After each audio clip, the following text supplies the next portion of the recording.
जी अस्सलाम वालेकुम। वाला एग्रीकल्चर यूट्यूब चैनल पर खुश आमदीद कहते हैं सब भाइयों को। हुकूमत पाकिस्तान ने यूरिया खाद के ऊपर 6 अरब रुपए की सब्सिडी देने का ऐलान किया था, जबकि सब्सिडी तो मिली नहीं, अलबत्ता कीमतों में इजाफा कर दिया गया है। यूरिया खाद की कीमत में 120 रुपये से लेकर 160 रुपये तक इजाफा कर दिया गया है, जबकि मार्केट में ये इजाफा आज से तकरीबन जो है लागू हो जाएगा।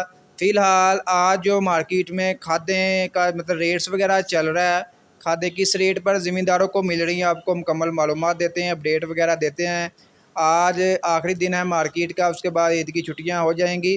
बाकी बात करें एंग्रो यूरिया का 50 केजी का बैग जो है मार्केट में 3000 रुपये से लेकर 3300 रुपये तक। इसके अलावा बात करें सोना यूरिया 50 केजी का बैग जो है 3000 रुपये से 3400 रुपये तक। डीएपी की बात करें 50 केजी का बैग 8600 रुपये से लेकर 9200 रुपये तक।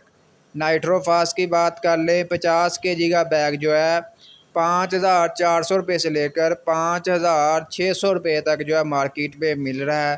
पाक अरब गवारा की बात करें 2700 रुपये से लेकर 2800 रुपये तक। तो दोस्तों ये थी खाद मार्केट के हवाले से अपडेट। मज़ीद अपडेट्स के लिए ज़रिए जरास के डेली रेट्स जानने के लिए, तेज़ी मंदी की रिपोर्ट्स हासिल करने के लिए हमारे यूट्यूब चैनल वाला एग्रीकल्चर को लाजमी सब्सक्राइब कर लें।